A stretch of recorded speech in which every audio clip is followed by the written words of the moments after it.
up here on our Families Together YouTube page.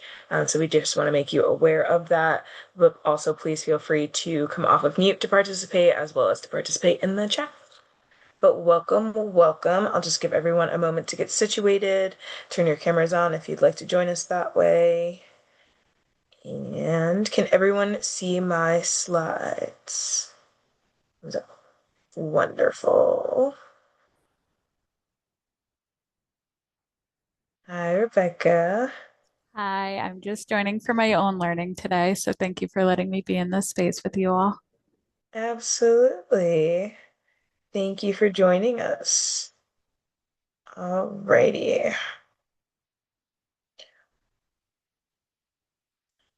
So thank you for joining us. Today, we are going to be talking about connecting the dots, helping youth access community resources effectively. So just to introduce myself, my name is Maiko or Mimi Phillips, and I use the she, her pronouns, and I'm delighted to be here today as the youth training coordinator here for Families Together in New York State. I bring a unique blend of experiences to this role, being both dual credentialed as a youth peer advocate and a family peer advocate. So this means that I have personally navigated the mental health system on my own behalf, and I've also supported others as a caregiver. I look forward to getting to know all of you a little bit more today as we explore our topic, which will be about resources and navigating them with the youth that we work with. So thank you for joining me.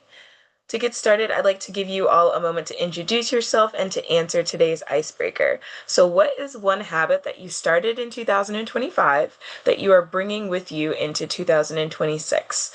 Also, please share your name, your pronouns, and your role within your organization. Additionally, mention your agency by name and mention the county that you work in so that we can get a sense of the diverse regions that are represented here today. This introduction will help us to build a sense of community and connection as we move forward. Please feel free to take yourself off of mute to introduce yourself, and please type your introduction in the chat, as that will help us with some logistics in the background. Thank you. I will introduce myself first because I'm a Family Together staff. So my name is Jay Culkin. I'm one of the two youth workforce development coordinators at Families Together New York State. I use he, him pronouns. And if you want to know where I'm from, I'm like in the Capital District, sort of like North Country Capital District border. And habit I'm continuing in 2026 is I started reading like one page of like those little like devotional, like one small reading a day kind of thing, like right as I wake up, so that I'm not tempted to go on my phone as soon as I wake up. I'm like, let me read a second. Then so I'm trying to continue that into 2026. I got my little somebody gave me a book for Christmas to do it, and I'm all about it.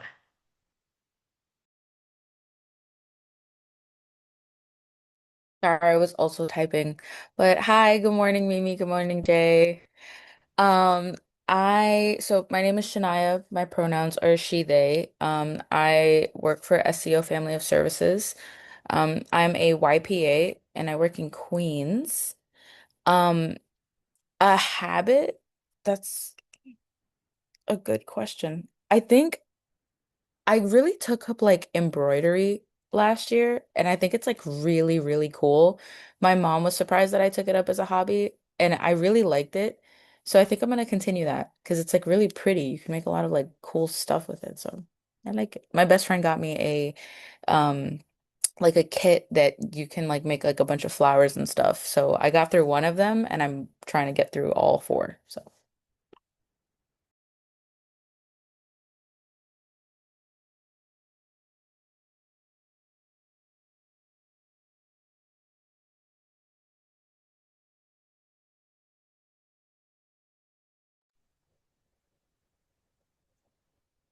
And I could go next. So my name's Rebecca Habersang. I use she, her pronouns, and I work for the New York State Office of Mental Health as a program specialist. I work out of the Albany Central Office, and a habit that I am continuing is trying anyway to make movement more part of my self-care routine by walking more often.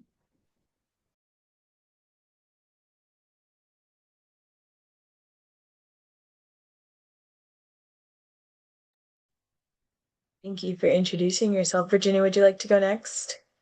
Yes, hi. My name is Regina Garcia. I'm a pronouncer as she, her. Currently, I'm not with any agency, but I used to work at Voices Latinas, and I used to be an advocate for teenagers to basically educate them about mental health and different things that how it could be um out of line. For example, it's a lot of teenagers that go to school and college and they be stressed because of their work. So we used to have create little programs for them so they can come and talk about their experience. And I just like this habit because I like to see a small minds come out of their challenges and make a difference in the world.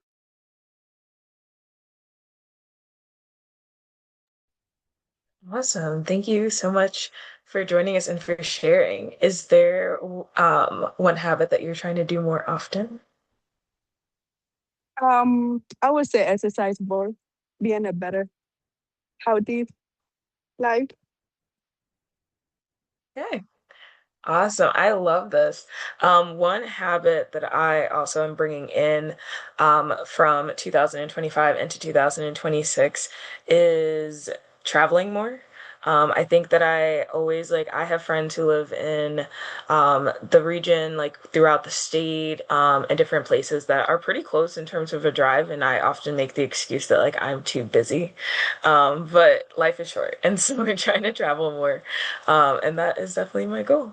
But I love that we all have goals that stretch us individually, that move us into a path of personal growth. And there are definitely resources for all of those. And so as we talk today, keep that in mind in case there's some resources that you'd like to take with you. All right. Without further ado, I am going to move on. Just as a reminder, I will not be able to see the chat the entire time. And so, Jay, if there's anything in the chat that needs to be read aloud, please just let me know. Thank you. Okay, so to start with our learning objectives today, youth peer advocates play a vital role in empowering young people to connect with the resources that they need to thrive. This training will provide practical strategies for guiding youth through community systems, identifying barriers, and building confidence in resource navigation. We will explore tools, communication techniques, and culturally responsive approaches to ensure that the youth we work with feel supported and informed throughout the process.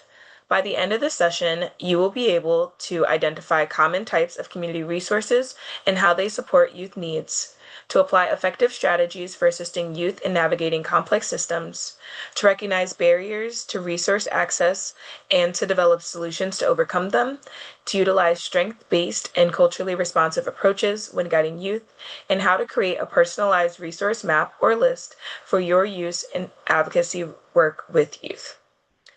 So, what is system navigation as a YPA? Can anyone tell me?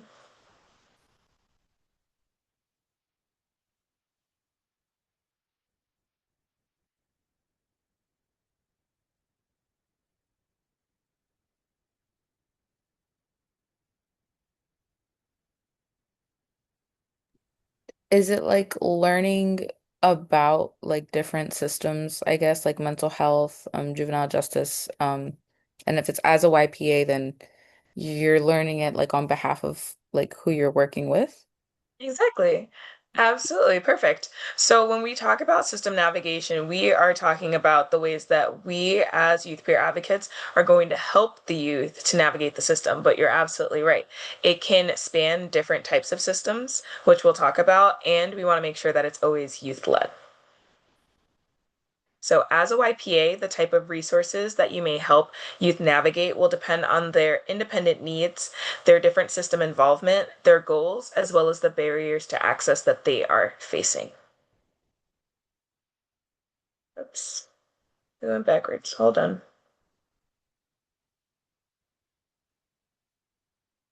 So why does peer navigation matter? One of the most powerful aspects of being a youth peer advocate is utilizing our lived experiences. This shared background helps us to build genuine rapport with the youth that we support. When support comes from someone who has walked a similar path, it feels less intimidating. It feels like it's real. This encourages youth to engage and trust the process. They now know that they're not alone in their journey. As peers, we play a critical role in helping the youth develop essential skills. This can nurture individualized and informed decision making, which tailors our solutions to each youth's unique circumstances. Additionally, our support helps to reduce feelings of isolation and stigma, which provides a sense of community and understanding. This peer connection is invaluable, not just for the youth, but also for us as advocates. This is where we foster a supportive environment where everyone can thrive. So, what is a community resource?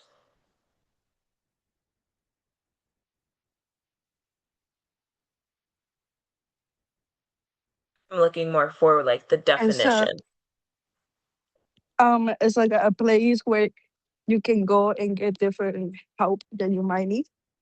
For example, a pantry is one of them. You can go there and get food, free food. Awesome. Absolutely. And you're right, that's a perfect resource. So, community resources are going to be our supports and services that are available to help youth meet their needs, to grow, to stay safe, and to meet their goals. These resources aren't just about meeting immediate needs. They're about making sure that young people can stay safe long term and achieve their personal goals. It's important to remember that these resources are there to empower youth. We want to offer guidance and support on their journey. These resources are critical in fostering a sense of safety and progression. So, next, we're going to talk about the types of community resources. There are four major sources where a youth can access support. We have public resources, private or for profit resources, nonprofit resources, and informal resources. Understanding each type will help us to guide youth towards the right kind of support based on their needs, their comfort level, and their circumstances. So, talking about public resources, does anyone know what an example of a public resource might be?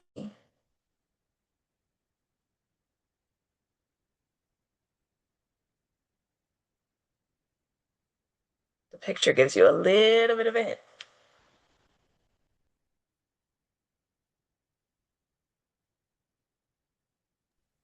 Our things like councilmen, like city officials, the government, like things like that.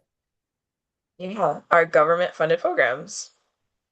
So, government programs are going to be our public resources. These will include all of these different programs that are listed below. Our government programs often have eligibility requirements, but they are usually free or low cost. These resources are often essential for basic needs as well as long term stability. So, first we have DSS, or the Department of Social Services. This is a government agency that's responsible for providing public assistance and safety net programs. So, in New York State, each county has its own Department of Social Service, so it's a department that handles programs locally. We also have Medicaid or managed care, which is free or low cost health insurance for people with a limited income. This can cover medical and behavioral health needs such as doctor's visits, therapy, counseling, medications, hospital care, dental, vision, and emergency services. Most youth involved in any sort of system that we'll list, so child welfare, juvenile justice, foster care, etc., will be eligible for Medicaid, but to make sure of that, you can look at the eligibility requirements on the New York State of Health website. Youth can also apply in person at their local DSS office. In addition to that, there are typically navigators or enrollment assistance locations. To find those resources, you should look towards community health organizations, hospitals, and clinics with enrollment departments that can assist youth with filling out that application. Youth can also apply over the phone. So, youth ages 5 through 12 have a legal right to public education, which is written in our state constitution and is protected by the 14th Amendment. As long as they have not yet earned a high school diploma, New York State mandates that youth that are ages 6 to 16 must attend school. So, public schools are also another public resource. Our county mental health clinics provide mental health services to anyone in the county, regardless of insurance status or their ability to pay. This is literally the backbone of the US public mental health system and ensures that every resident has access to basic mental health care, especially youth, low-income individuals, and people without insurance. Next, we have WIC and SNAP. So WIC, it stands for Women, Infants, and Children, and is a federally funded special supplemental nutrition program for women, infants, and children that supports pregnant people, postpartum parents. This includes those that are up to 6 months after birth, breastfeeding parents, and supports them up to 1 year after birth, infants and children under the age of 5. WIC provides families with healthy food options, nutrition education, meal planning support, breastfeeding support, healthcare, and social service referrals. SNAP is Supplemental Nutrition Assistance Program, which is the nation's largest food assistance program. It helps low-income individuals and families buy groceries. SNAP provides monthly funds on an EBT card that works a lot like a debit card, but only for unprepared food options. SNAP provides money to buy most grocery items that can be used at grocery stores, farmers markets, and even some online retailers. While families often qualify for both, these programs serve different purposes. For New York State, we also have youth bureaus, which New York State defines as agencies that are created for the purpose of planning, coordinating, and supplementing the activities of public and private agencies that are devoted to the welfare and protection of youth. They are part of the statewide youth development system and support positive youth development programs. This includes recreation, leadership development, delinquency prevention programs, after-school activities, youth sports, youth employment, and runaway and homeless youth services. Does anyone have any questions about public resources? Awesome. If you have any questions, feel free to raise your hand and I will be happy to answer them. So we have private or for-profit resources. Oops. For-profit services and agencies mean that they exist to make money. These tend to move faster in terms of getting our youth the services that they need, but it's important to note that they often require insurance or a payment. Youth might interact with these services through school referrals or even healthcare. So first up, we have private therapists. Private therapists are licensed mental health professionals who work in private practice or for-profit clinics rather than in government-funded or nonprofit agencies. Their primary model is a fee-for-service structure, meaning that they are paid directly through insurance, private payment, so that means out of pocket, or sometimes they will take a sliding scale fee. That means that they take a fee depending on how much a person makes. While some accept Medicaid, many private therapists do not. Hospitals are a weird resource. They can fit into the for-profit space, the nonprofit space, and so we listed them here, but it is noted that there are some that are not going to be for-profit hospitals. Hospitals are large medical centers that provide emergency care, inpatient treatment, outpatient services, and specialty medical support. They serve people of all ages and backgrounds, and they play a major role in mental health, crisis response, and basic medical needs for youth. Again, hospitals can be public, meaning that they're government funded, private nonprofit, which is most hospitals, or private for profit, meaning that they're owned by corporations or investors. We also have urgent care clinics, which are walk-in medical centers that treat non-life-threatening health issues when someone needs care quickly but doesn't need the emergency room. These are usually private, for-profit medical centers, which means that they charge fees and typically bill insurance, but many do offer self-pay options. Private company job training programs are career preparation or skill building programs that are offered by for-profit businesses. Think about if someone wants to be an auto mechanic, and so they join a program that's specialized through Toyota to become a mechanic. Toyota is a for-profit company, so this job training program would be a for-profit resource. Their goal is to train people for specific jobs or industries, usually with the expectation of making money. This can be through tuition, fees, or even someone agreeing to work for them for a length of time. These programs can be helpful for youth who want to quickly enter into the workforce, but it can often come with additional costs, eligibility requirements, or sometimes differences in terms of the times that things are offered. So if you think about it, these programs are typically aimed towards adults. So if you have someone who's still in high school, this might not be the program for them. So YPAs will need to make sure that you help youth navigate them carefully and make sure that you go through what the qualifications and requirements are for all of these resources. Private tutoring centers are for-profit education businesses that offer academic help, test prep, and skill building support outside of school hours. They are run like companies, meaning that the youth usually need payment or insurance fees, and these services are generated for profit. These centers do focus on improving academic performance, boosting confidence, and typically preparing students for upcoming tests or coursework. Sorry, this keeps going backwards. Next, we have nonprofit resources. Can anyone think of an example of a nonprofit resource?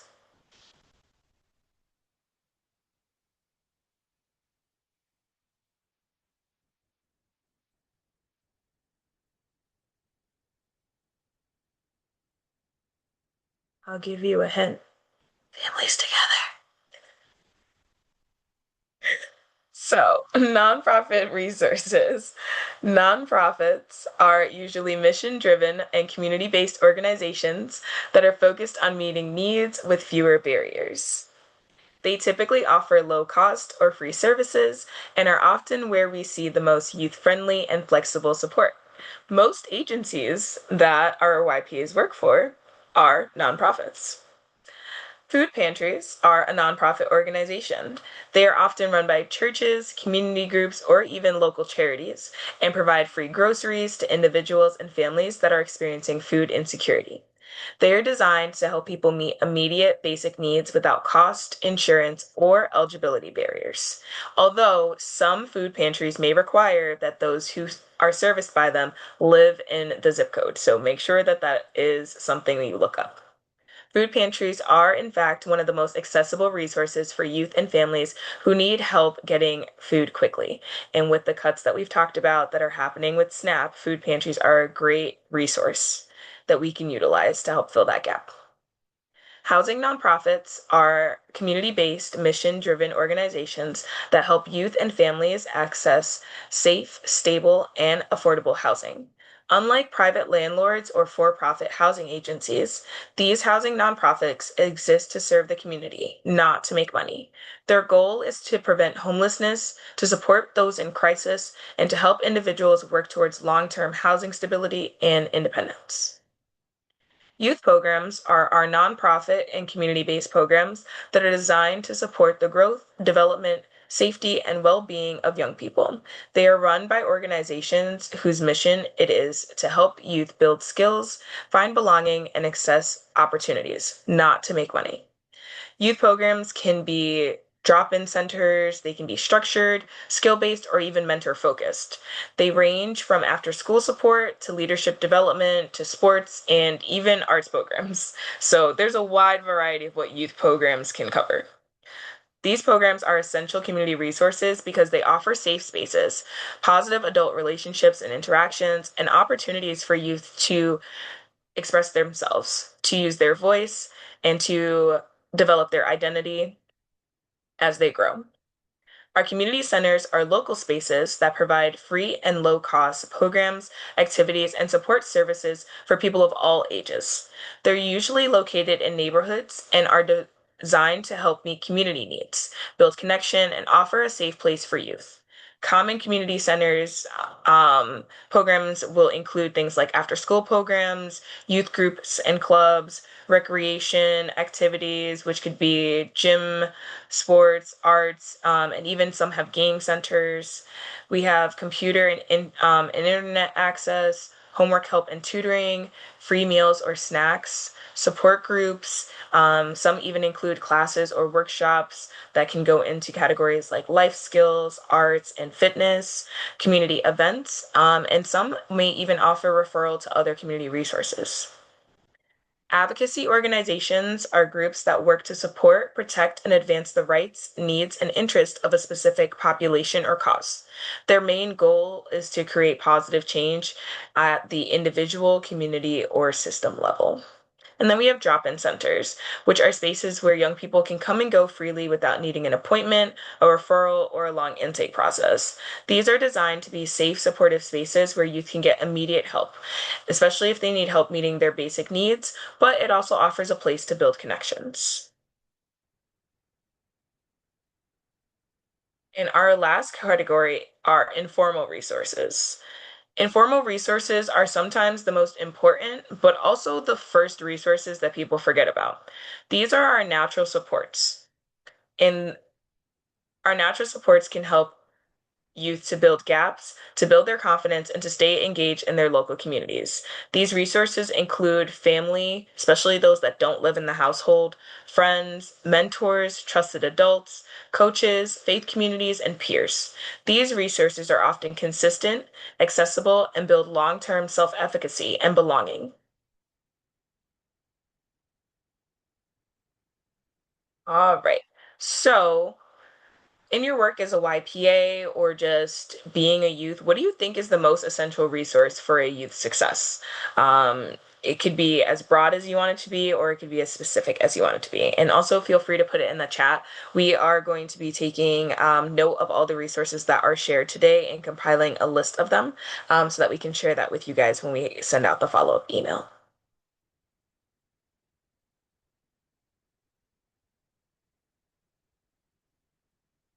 For me, I think one of the most essential resources for our youth is education.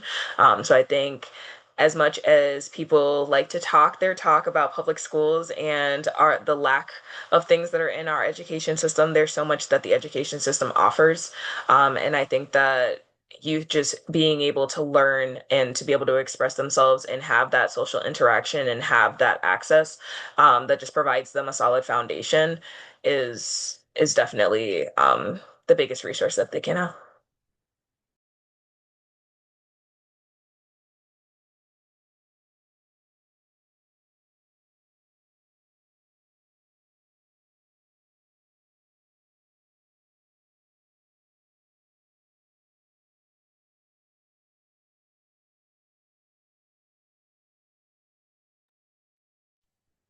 Relationships.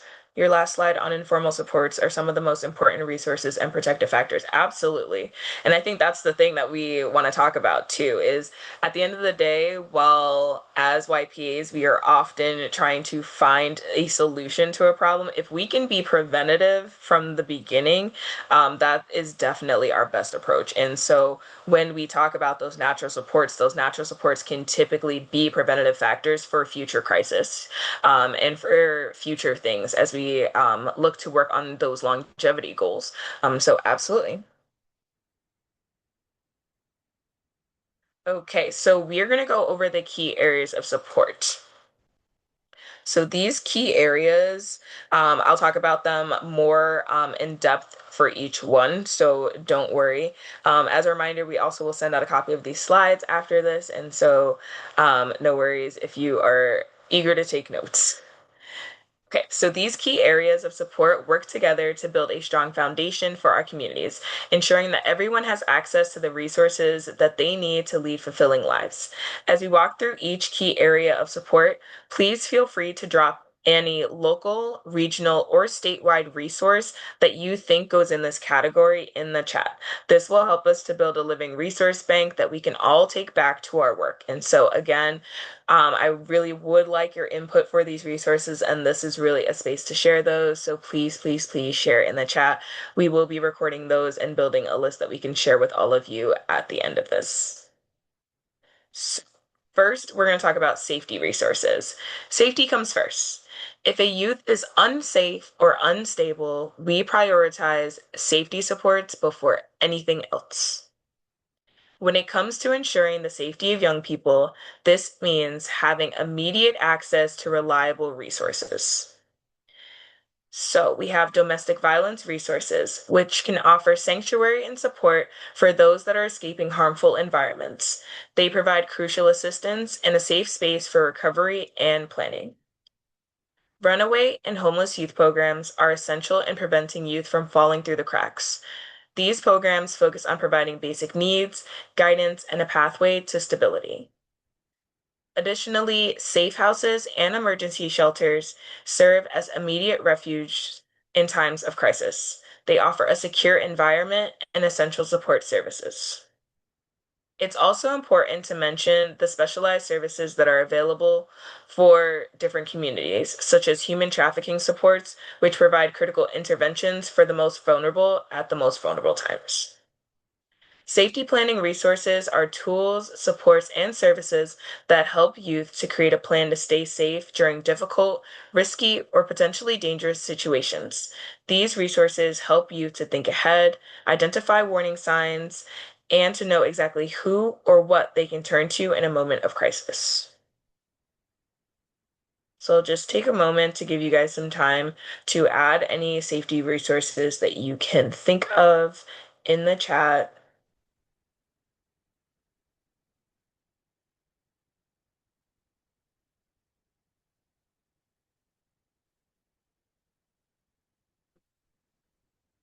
Mm. So youth serving system resources. So these are typically going to be those more quote unquote formal systems that we talk about that young people may be involved in due to their family circumstances, legal issues, or even state oversight. These systems can be overwhelming. So as YPAs, we can help youth to understand their rights, to navigate expectations, and to build self-advocacy skills. So we have programs and agencies that work to protect children's safety and well-being. So that's going to be all of the programs that we're talking about. Child welfare services.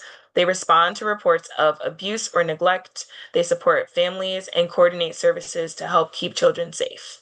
They may provide family support services, conduct investigations, offer case management, safety planning, and this includes foster care placement when needed.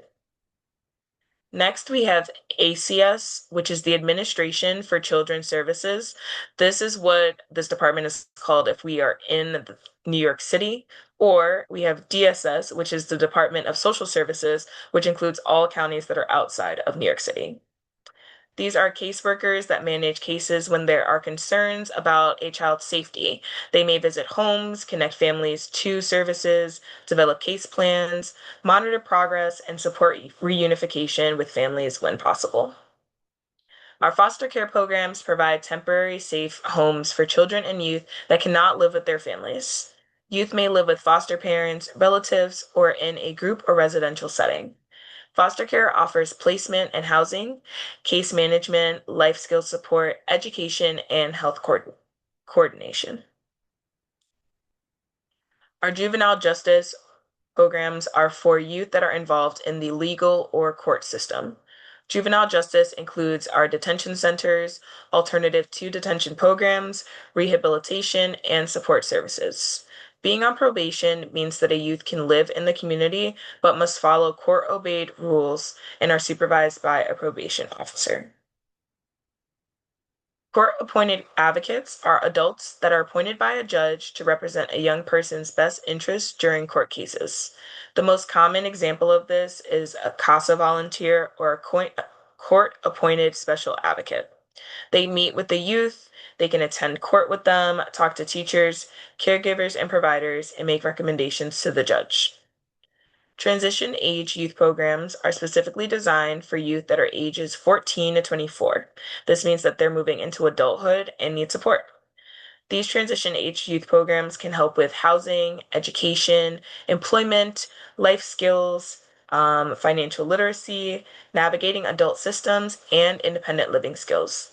These programs are often used for youth that are leaving the foster care, juvenile justice, or other systems.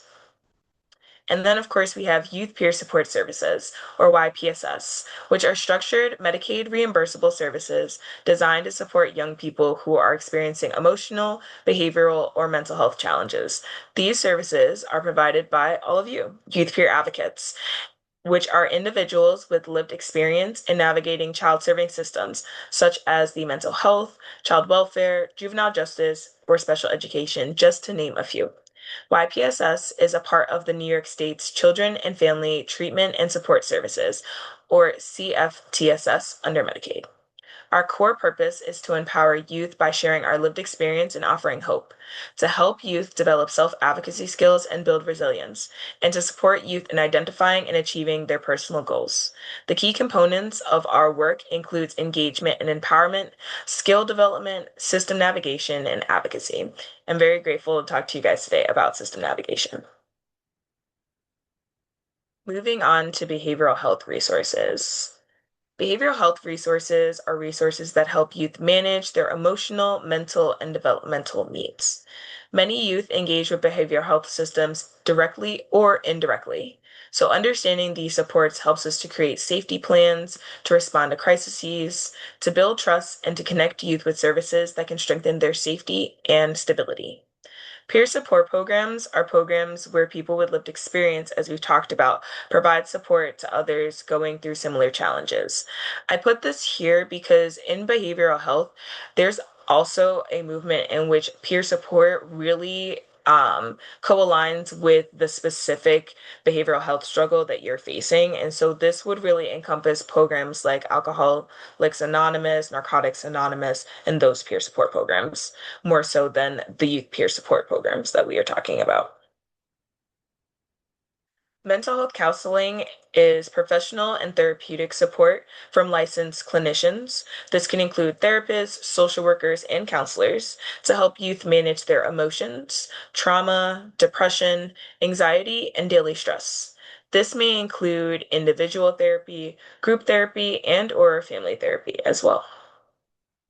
Crisis services are immediate but short-term resources that help youth that are experiencing a mental health or safety crisis.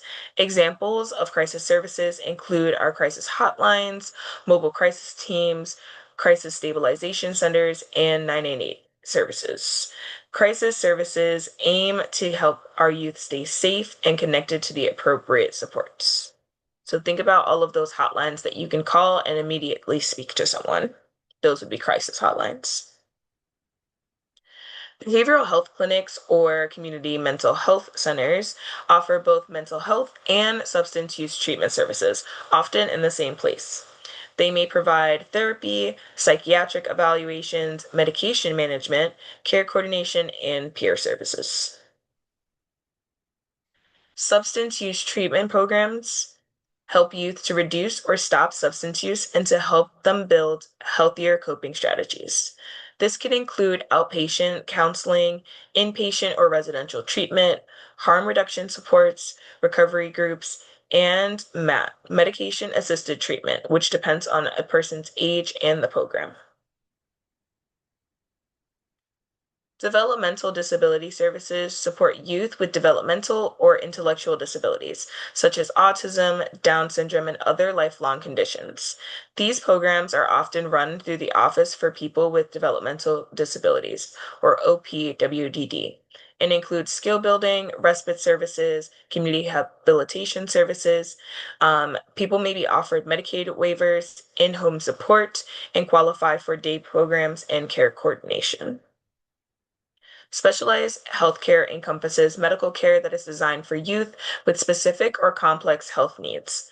This may include adolescent medical clinics, gender affirming care, chronic illness specialists like neurology, cardiology, and pediatric specialists that transition youth into adult care. These providers address conditions that require more expertise than your general healthcare offers. So that's why we call it specialized healthcare rather than just regular healthcare. Does anyone have any questions about these resources? I do see that in the chat we have shared the hotline is one that you enjoy using because it generates local resources and has an emergency exit option. And we have the YPA New Direction Youth and Family Services in Nyack County. Wonderful. Thank you so much for sharing those resources. Please, please, please continue to share more. All right. So for education and workforce resources, they will help our youth to succeed in school and prepare for employment. School counseling is provided in schools by trained counselors who help students with their academic planning, emotional well-being, conflict resolution, social skills, and setting future goals. They may offer short-term counseling and connect students with outside services when needed. An individualized education program, or an IEP, is a legal plan for students with disabilities who need special education services. This will include their goals, accommodations, as well as any specialized instruction needs. A 504 plan is a plan for students who need accommodations that are not special education, like access to in order to access learning. So this would be things like extra time, taking additional breaks, or even seating changes. GED programs help youth to prepare for and earn a General Education Development Certificate, which is an alternative to our high school diploma. GED prep can include classes, tutoring, testing support, and career planning. For this, I would definitely look at your local libraries. Tutoring and literacy programs help youth to improve their academic skills like reading, writing, math, and homework completion. They can be school-based, community-based, and even offered online. Job readiness programs help youth to gain the skills needed to find and keep a job. They often train youth in how to develop a resume, their interview skills, professional communication, workplace expectations, and soft skills. The personal attributes and interpersonal skills that enable individuals to interact effectively in the workspace. This also includes vocational training, which is hands-on training that teaches youth specifically about career skills or trades. So think culinary arts, construction, automotive repair, IT, tech, cosmetology, healthcare, support roles, so like your CNA, phlebotomy specialist. And this training often includes a credential or certificate and can even help those prepare for statewide examinations. College support services help youth enter, stay in, and succeed in college. Typically, this can include application help, financial aid guidance, academic advising, disability services, tutoring centers, and even first-generation student programs, such as the Educational Opportunity Program, EOP, the Higher Education Opportunity Program, HEOP, which are specifically designed to support individuals from disadvantaged um, education backgrounds in achieving new educational success. We also have educational and employment options with Access VR, which is adult career and continuing educational services or vocational rehabilitation. This is a New York State program that helps individuals that have um, been diagnosed with a physical, mental, or emotional disability that creates a barrier to employment, and it helps them to prepare for, obtain, and maintain employment. This is actually a part of the New York State Educational Department and focuses on the vocational rehabilitation services. As we know, education and employment can open doors, so helping youth to understand and access these supports can help them to build long-term independence as well as self-sufficiency. So, revisiting those housing and stability resources. These resources promote long-term housing and independence. So, stable housing is a basic need. Just so we can go there again, it's a basic need. We have to remember that without it, youth are going to struggle to engage in any sort of service. They're going to struggle to attend school on a regular basis. They're going to struggle to get to work and to maintain a job. They're going to struggle to maintain their personal hygiene. So stable housing is a basic need. For that, we have different resources. We have transitional housing, which is short-term housing. This is usually going to be 6 to 24 months. And transitional housing is going to be for youth who are moving from a homeless or a crisis situation into stable living. So this will help them with case management, life skills, and support them as they move towards further independence and stability. We have supportive housing, which is more long-term stable housing, which is typically paired with ongoing supportive services. So in this situation, youth typically get their own apartment or room, plus help with things like resources for their mental health, employment, budgeting, and even working on daily living skills. So this is meant for youth who need a longer and more consistent support system in order to stay stable. We have different rental assistance programs. We have HEAP and ERAP. These are programs that help youth and families to pay for housing costs so that they can stay stably housed. So HEAP helps with heating and energy bills during the winter months. And then ERAP provides emergency rental assistance to prevent eviction or homelessness when it is funded or active. So make sure that you look up if these programs are funded in your county. I will note that there are different rental assistance programs offered through community centers as well that may help with further rental assistance programs or even help with down payments. So be sure to look up what your local resources offer. Utility assistance is going to be financial help to assist with electricity, heating, water, or gas bills, especially when youth are at risk of shut off or if they have already been shut off. These programs are often offered through DSS, community agencies, and even energy companies themselves. So make sure that you look up what options are available. Rapid rehousing programs help to quickly move youth from homelessness into their own apartment. This helps them to be provided with short-term financial help. This can help with rent, security deposits, and even utility, and even offers case management. The goal here is fast stabilization with light to moderate ongoing support for those youth. We also have host homes, which are short-term housing where youth can stay with trained volunteer families in the community. This is designed to be a safe and affirming and low barrier option, especially for youth who do not feel safe in shelters. Stays can range from a few weeks to a few months, depending on the program and the availability of resources. Then we have identity-specific resources. These resources are tailored to a youth's identity, culture, and/or lived experience. So first up, we have our LGBTQ plus centers and hotlines, which provide safe and affirming spaces and services for LGBTQ plus youth. They offer emotional support, crisis help, community groups, housing support, and identity affirming resources. Examples of the services offered might include things like peer groups, counseling, crisis hotlines, like the Trevor Project, gender affirming support, and even drop-in centers. We also have culturally specific organizations, which are created to support the unique needs of a specific cultural, ethnic, or racial community.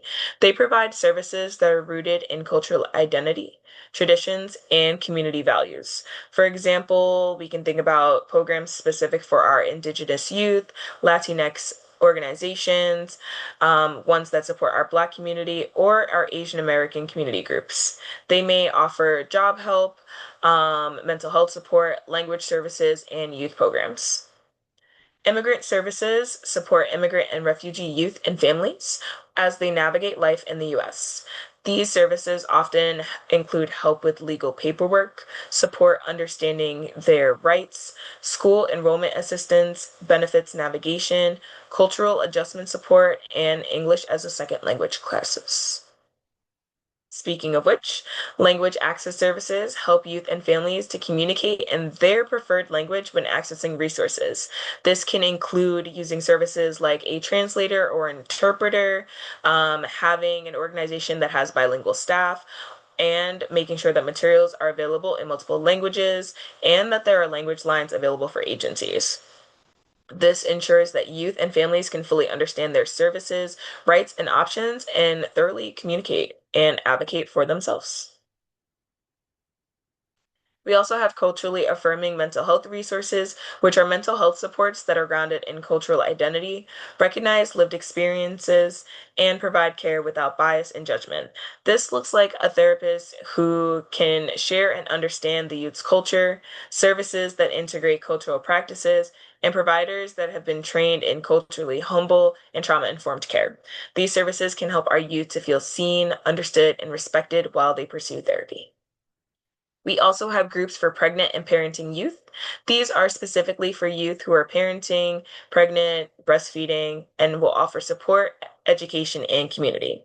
Common services include parenting classes, baby supplies, support groups, case management, housing and childcare referrals, and school support for teen parents. These programs help youth to navigate parenting while they still stay connected to the resources needed to help them and their child with schooling, healthcare, and stability. As a reminder, youth feel more empowered when their supports reflect their identity, their background, and their lived experience. So, by providing culturally responsive and trauma informed resources that are more identity specific to each youth, we can help to reduce barriers and increase their engagement in services.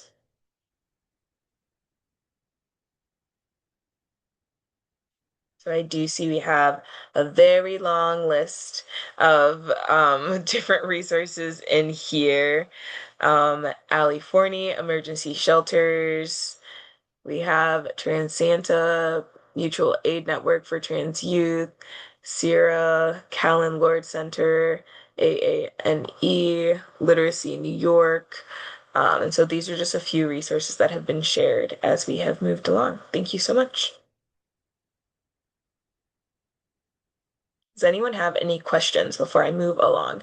I know that this can be really dense material. Okay. All right, so moving on to our family and social resources. Family and social resources help to strengthen relationships, build positive connection, and reduce isolation. These can include parenting resources, childcare assistance, family mediation, mentorship programs, and then things that are offered at our community centers and after-school programs, as those do offer many opportunities for parents to have fun, interactive programming with their children. As a reminder, healthy relationships and consistent support networks help to increase resiliency, belonging, and emotional stability for our youth. So, now that we've gone over the basic need categories and the resources in them, I do just want to make sure that we reiterate that basic needs are always the priority. Youth cannot engage in goal setting or personal growth if they are hungry, unsafe, or lack shelter. So, as a YPA, it's really important for us to ensure that youth have access to food, housing, and healthcare before we move on to focusing on any other skills like education or employment. Looking at this chart here, this is actually a depiction of Maslow's hierarchy of needs. So Abraham Harold Maslow was a psychologist who studied positive human qualities, and in 1954 he created this, which is the hierarchy of human needs. Each level builds on the previous one, so meeting the basic needs for each category actually creates the foundation for the next one. So we'll start with the physiological needs, which is the bottom of this. It's the orange part. Physiological needs will include things like breathing, food, water, sleep, homeostasis, and excretion. So we think about these as the needs that if I didn't have them, I would absolutely not be alive. Then we have safety needs. So these needs include security of your body, employment, resources, health, and property. So we think about these as your basic needs for being safe, as well as your personal space and your environmental space. So these two categories alone make up what we call our basic needs. From there, we move on to belongingness and love, which is a psychological need. This encompasses our relationships, things like friendship, family, social connection. This can also include our peer support groups, our community centers, and our mentoring programs. From there, we can build up esteem. Our esteem includes our self-esteem, our confidence, achievement, and respect. Here we have recognition of strengths, skill building programs, leadership roles. So our work with them as a YPA falls into this category. Self-actualization, which is the very top of the pyramid, is defined as a person's motivation to reach their full potential. So this is going to include things like creative expression, problem solving, being able to advocate for themselves, and pursuing goals. So as we take a look at this pyramid, it's really important that we take care of those basic needs first for each of our youth so that they have the willingness and the ability to focus on those additional goals. So, for example, if we have a youth who wants to work on college applications, but they're currently couch surfing and skipping meals, what do you guys think we should prioritize first?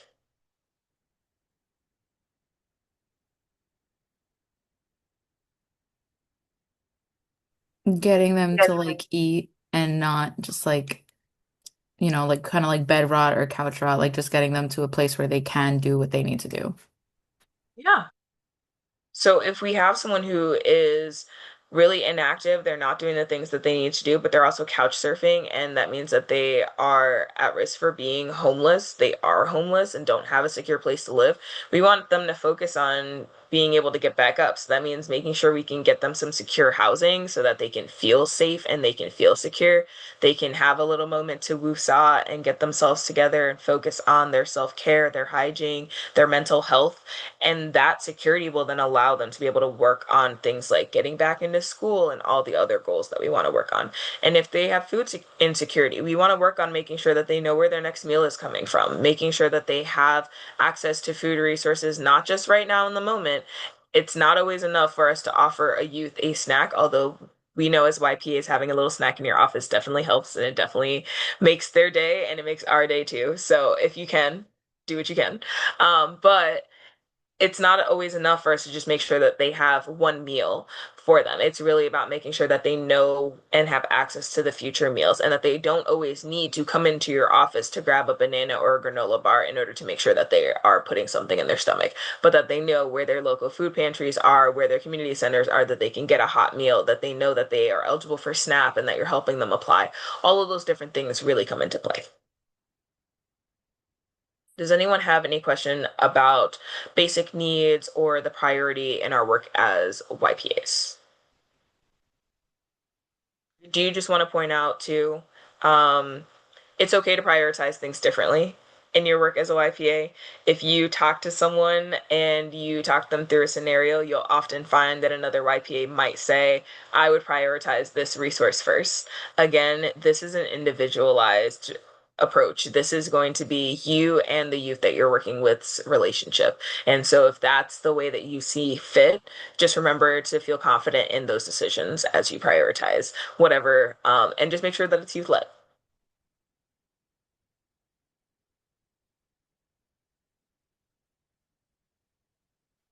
If you guys have any questions, comments, or want to continue to share resources, please, please, please put them in the chat.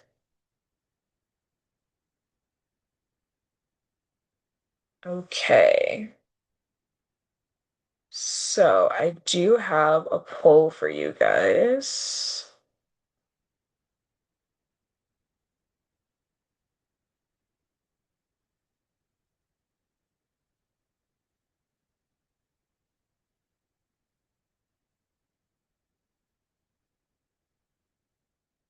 I'll give you guys a moment to answer. But the question is, if a youth came to you saying that they were about to lose their housing, what type of resource would you look for first?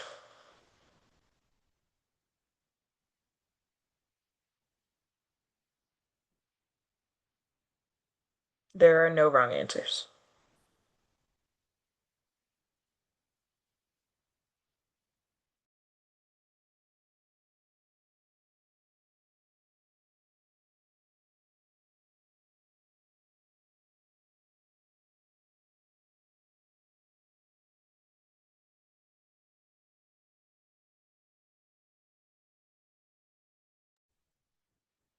So it looks like we have one for rapid rehousing, We have 1 for emergency shelter. We have 2 for rapid rehousing.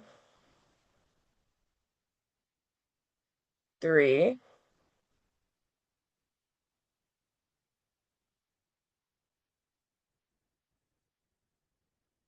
Okay. So it seems like we would focus on housing immediately, and in some way, shape, or form, we want to make sure that they have immediate housing. So we're going to focus on rapid rehousing or an emergency shelter. Absolutely. Either resource is absolutely fine to use in that sense. Your youth needs help, and you I mean, in this scenario, it doesn't really tell you exactly how quick they're going to need help too. It says they're about to lose housing. If that could be something where it's a month out and they know that, they have a deadline. It could be one of those things where like they just know their situation is really unstable and that it's coming and it could be a few days. And so really what you're going to use is going to depend on what that urgency of that need is, how severe it is, and also any other barriers that you might be facing. Okay, so moving on to effective strategies for resource navigation.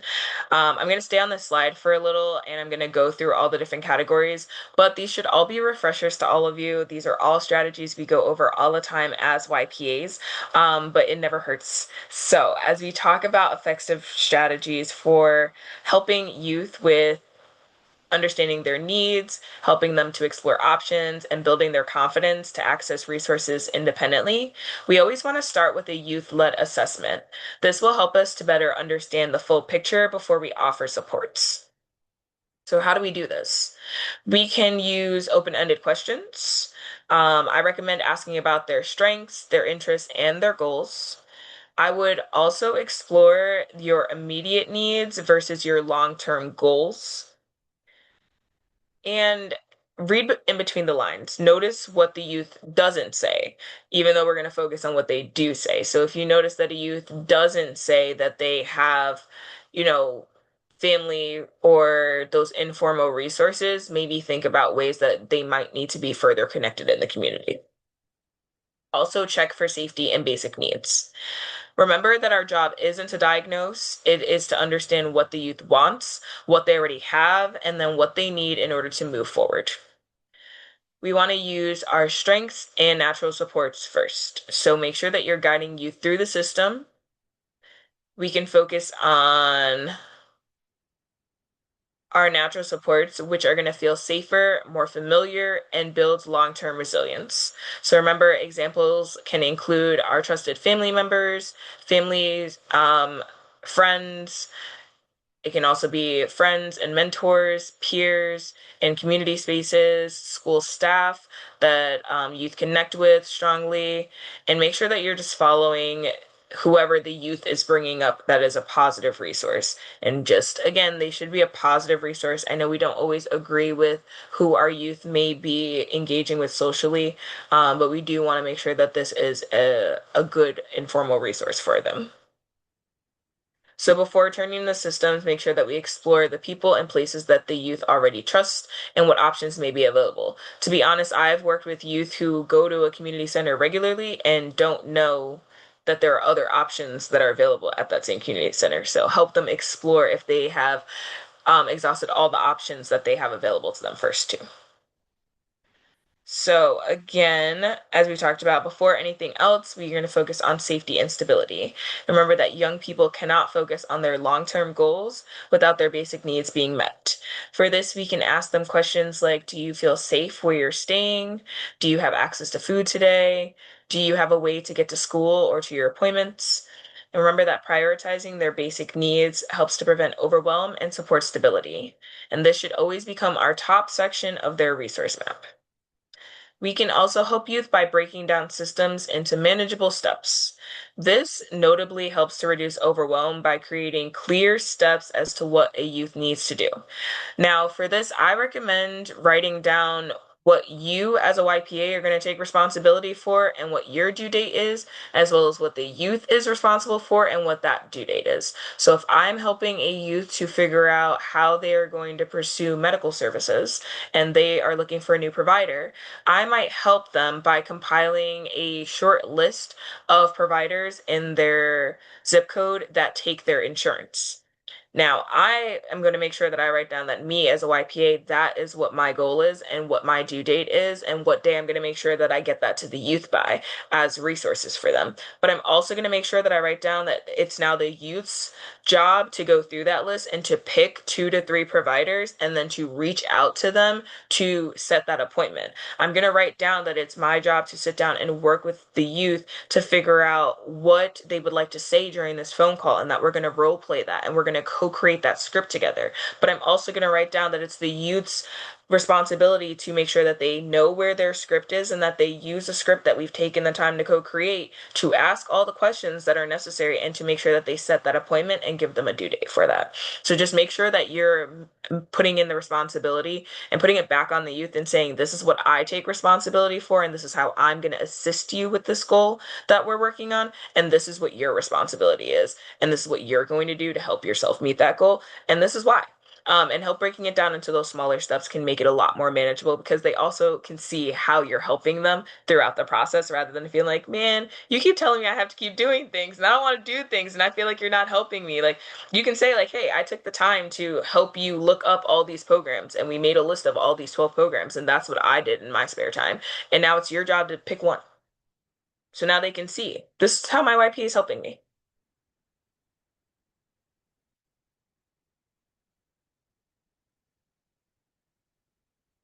All right. Make sure that when you are breaking this down, you're also writing down instructions together. I do find that making sure that this is written is the best way to make sure that it actually gets done.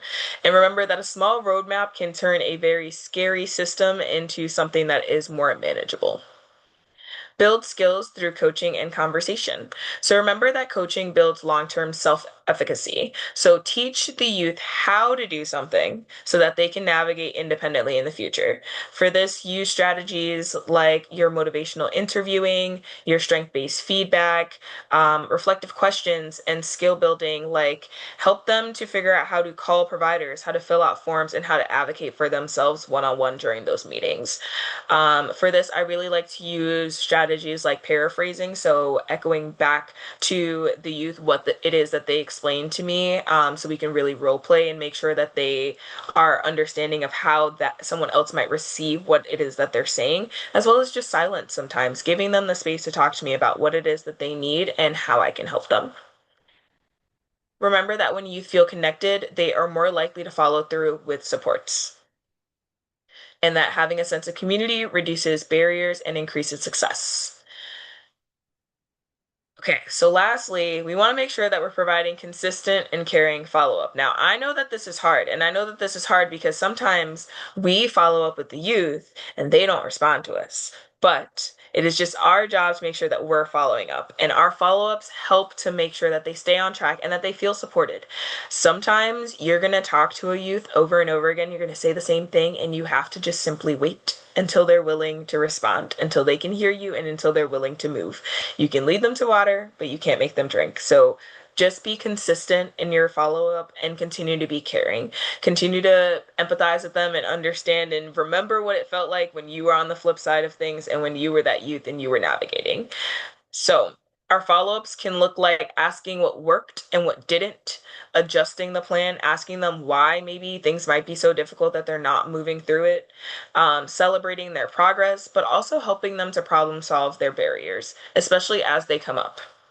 Remember that navigation doesn't end after just providing the resource. It continues as the youth takes real steps. Sometimes you're going to have all the paperwork put together, you're going to help that youth fill out the application, and it's still going to get rejected and it's not going to make sense. You're going to come up with barriers as you progress. So just remember that you might have to take an alternate route, you might have to help them access a different resource, and that it's okay to also tell them, I may not have experience navigating this system. I'm going to be really specific. I have experience navigating the mental health system. I do not have experience navigating the juvenile justice system on my own behalf. That doesn't mean that I'm ill-equipped to assist a youth in navigating the juvenile justice system, but it does mean that as a YPA, I'm going to be transparent and honest with them and saying, I can empathize with you in these ways. I can empathize with your experience. I can empathize with what you're feeling. I can empathize with the overwhelm, but I don't know what you're going through. And I can say that and I can be honest because that's when a youth is going to listen to me. I can go ahead and be transparent with them and say, I don't know how to fill out this form because I've never done it. I don't know how to make sure that you can get visitation with your parents. I don't know how to make sure that your commissary is filled. I don't know how to do these things, but I'm going to hold your hand and I'm going to figure it out with you. And I promise you, I'm going to figure it out with you. I'm going to use my resources. I'm going to ask my supervisor. I'm going to reach out to other YPAs. I'm going to go online and search state websites. I'm going to find whatever it is that you need and find whatever community resources are to make sure that I can help you through this. I'm going to hold your hand through it. You're not alone. And that's simply what the heart of our youth work is. And so make sure that even when you're following up, like understanding like, hey, okay, that didn't work. That's okay. Remember that it didn't go as you planned either. Because a lot of us have that experience. We know what it's like to say, oh, well, I tried to get into that and that didn't work for me. But this is something that did work. So share those stories and make sure you're empathetic about it. All right, moving on to identifying and addressing our barriers. So we have our youth engagement challenges. We have our limited access and availability, eligibility requirements, transportation, wait lists, and system complexity, sorry, and overwhelm. So I'm going to go through these really quickly. We talk about these a lot, but these are barriers that you guys often say are the biggest issues that you have. So I just want to take a moment to touch on each of them. So the first one is going to be increasing youth engagement. What makes engagement hard is going to be what our youth tell us all the time: mistrust of the system and providers, those negative past experiences, fear of judgment and stigma, anxiety about new environments, and being overwhelmed. So, as a YPA, it's our job to focus on building rapport and safety, using that youth led pacing. Let them take the lead. Move at their pace. It's okay. Progress is still progress. We're not aiming for perfection. We just want to take a small step in the right direction. Validate their fears and feelings, and co create the next steps. Engagement is often not a trust or a safety issue. It often is a trust or a safety issue. They have to take the time to be able to trust you and to trust that the programs that you're offering to them are going to help them. It's typically not a willingness issue. So also note that it takes time to build rapport. It takes time for people to get to know each other. Um, and also, most youth are not purposefully giving us a hard time. They are having a hard time. So just remember that. Remember that there are times where you also were a youth who was angsty, maybe responded in the wrong way, maybe regretted it, maybe didn't, take to heart that expertise or that advice that was offered until someone was blue in the face, maybe had to learn that lesson the hard way. So just empathize with those things and just remember we were all youth, we all make mistakes. We really just want to support them. So we have increasing access and availability. So sometimes the resource exists, but not in a way that the youth can actually access it. So I have found sometimes that there's a resource that would be perfect for my youth all the way in Long Island, and I'm in Western New York. And so I have to now advocate for someone to create that program or to look for an alternative option. So, resource limitations may include limited programs in certain regions. Think our rural and native communities, programs that only serve a certain population that might be due to funding, supports that are only available during school or work hours, making them inaccessible to some of our youth that we work with, and services that are not culturally responsive or youth friendly. So, as a YPA, to tackle this, we are going to help to identify multiple options, explore virtual and telehealth resources. There are more out there than it looks like, and a lot of them do take insurance, and also advocate for your youth's needs. Eligibility, this is fun. So eligibility isn't personal. But it can feel really personal when you apply to something and you think you check all the boxes and someone says no. So, as YPAs, we can help youth to navigate the frustration. Some eligibility barriers include age cutoffs, insurance limitations, income requirements, system involvement requirements, and even documentation needs. So, just help youth to clarify what the requirements are for whatever it is that they're applying for, help them to gather the correct documents. Some documents they require that you send in the real copy of it. Make sure you help your youth figure that out and explore alternatives if a youth does not qualify. For paperwork, common challenges are that the forms are long and confusing. Um, for some of the youth that we work with, they don't have their ID, their birth certificate, or even their social security card. So you might have to help them with the process of getting that documentation first before they can be eligible for something else. Our youth may not have a stable address, or they may have trouble navigating online portals. So as a YPA, assist them with forms, print out multiple copies if necessary, help them to role play provider calls, use checklists to help break down those tasks into smaller things that they can check off as you move along, and normalize the stress of paperwork. We have all been stressed out. We've all had to read something 3 times and like hold it up. Like, I know I'm not old, but I've read this 4 times and I cannot English this. So, normalize the stress of paperwork. We all have been there. And paperwork is often one of the biggest hidden barriers, especially for youth when they don't have adult guidance. So, be sure to assist them. For transportation, we may not have reliable transportation. There might be limited bus routes. It might be unsafe to travel alone, or it requires travel across counties. So, as a YPA, help to identify different transportation supports. Some are eligible for like free student transportation or different programs that help supplement that. Help them to plan their routes so that they're efficient and safe. Explore virtual services if optional, and look for closer alternatives. So I always like to say that a great resource becomes inaccessible if a youth can't physically get there. So even though you're giving it to them, they can't get there, it's not helpful. Tackling our waitlist challenges. We have our long wait periods, especially for mental health or housing, delays in benefits, processing. Youth may lose motivation during long wait times, or the lack of like support in between. So, as a YPA, be that in between gap support, find temporary alternatives, keep them engaged, celebrate their small progresses, and normalize the frustration. Youth often assume that a wait list means give up, when it really, we have to make them understand that it means hold on. We've got you. It's coming. We just have to wait. System overwhelm and confusion.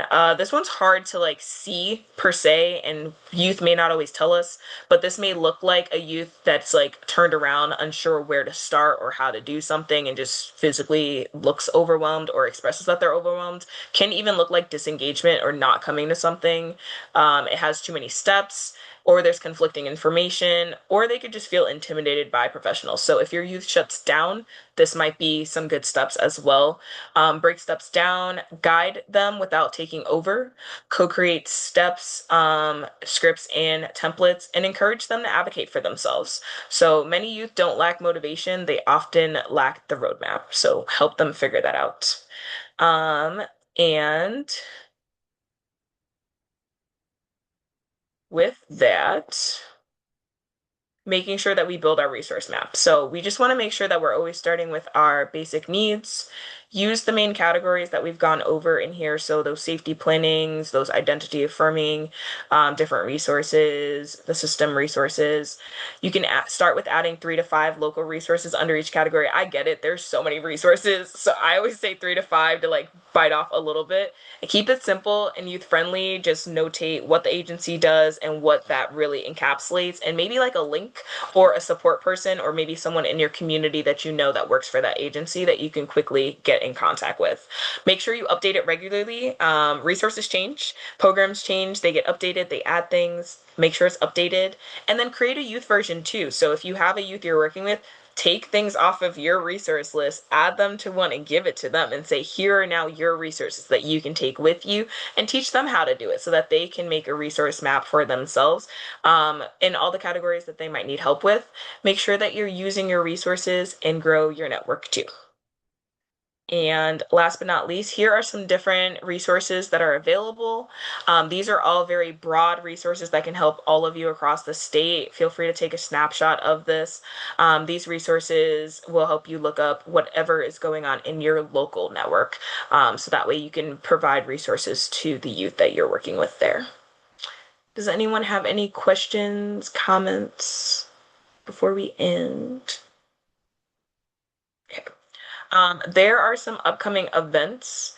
I'm just going to touch on two because I know that we're running out of time. So the biggest one that we have upcoming is we do have an upcoming CTAC webinar that's going to be on the Youth Peer Advocate Code of Ethics. And so that is going to be coming up. Make sure that you register for that on CTAC. I know that it says that their internal system is down, but that is just their internal system. You should still be able to register for the event. So go online, register for that. That is coming up. We have our next TA training on February 19th, where we'll be going over the Families Together in New York State budget advocacy update. So this is a great place to learn about what the state budget process is, know how our funding priorities compare to our governors and what our budget proposals are, as well as all the different things that are happening for our Family Empowerment Day. As a reminder, our Family Empowerment Day is on March 30th. And we are providing free buses from around the state. So get on the bus, come join us. We will get you there. We will get you home safely, and it's going to be lots and lots of fun. You can come and get a chance to make sure that your voice is heard and that the legislators in your area are going to hear about your issues. We also have our annual conference on May 3rd and 4th, and there's currently an open call for presentations, exhibitors, and sponsors. We also have our hotel special conference rate available, so make sure that you snag that before that is gone. And there are scholarships available on the youth and family side. So register now, and there are more links on our website.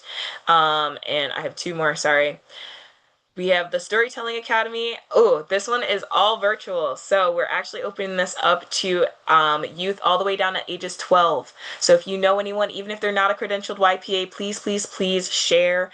This is for youth, parents, caregivers, and advocates around the state. So they can also be family, they can also be your parents, whoever, to just learn how they can use their storytelling as a powerful tool for advocacy. So it is going to start in February. You can scan that QR code and we'll send it out with the follow-up for this email as well. And last but not least, the Youth Power Discord is here. So please join us on Discord, where you can connect with our community, get updates, and participate in conversations. We talk about our daily talk. We share art as activism. We talk about mental health. We talk about what ongoing events are going on through the state for youth, what our youth forums are doing, different issues. It is a great space for youth that we are interacting in. And so we are very happy to release this to all of the youth around the state. So please come join us. We would love to have you. And with that, I will just leave this with our event calendar for our Lived Experience Cafe, our Youth Peers meeting, and our other TA calls. As always, we look forward to your feedback, and we will be sure to send out the SurveyMonkey link, but here it is for you as well. And Jay, do you mind just dropping that in the chat by any chance? You just give me one moment. Yeah, no problem.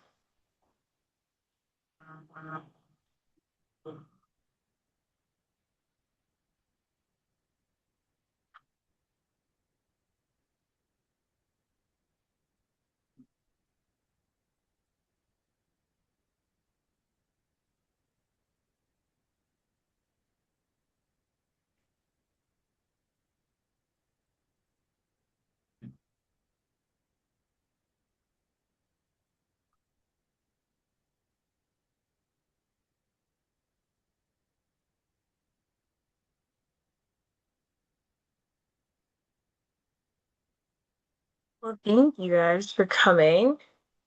We will stick around. So if anyone has any further questions or comments, we will be here for a few moments after.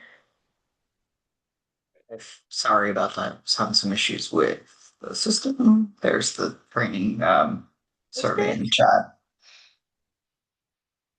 That is okay. And thank you for those of you that joined us late. It was wonderful to have you. We hope that you'll continue to join us on our future TA calls as well.